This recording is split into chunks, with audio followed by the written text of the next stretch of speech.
возносить молитвы о погибших и об их семьях.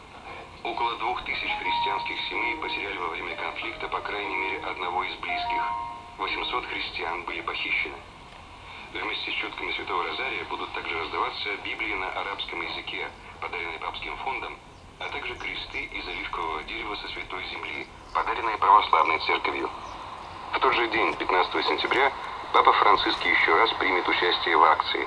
На завершение молитвы «Ангел Господень» он осветит икону Пресвятой Девы Марии. Во встрече с епископом Рима 15 августа в доме Святой Марфы участвовали международный исполнительный президент фонда «Помощь церкви в беде» Томас Хайне Гельдерн и руководители некоторых европейских национальных отделений, включая итальянского директора Алессандро Монтедуро. В своем комментарии Томас Хайне Гельдерн подчеркнул, что Святейший Отец неоднократно поддерживал заботу фонда о Сирии и Ближнем Востоке. Его содействие этому новому проекту очень важно для нас. Его близость является большим утешением для тех, кто на войне потерял своих родных.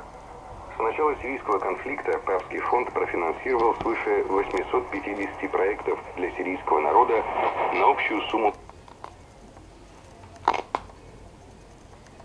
христианским семьям остаться на своей земле. Однако, по словам исполнительного президента, одной лишь материальной помощи недостаточно. Сирийский народ нуждается в духовной поддержке и молитвенной близости. Именно в этом заключается смысл проекта «Утешайте народ мой», заявил Томас Хайне Гельдерн.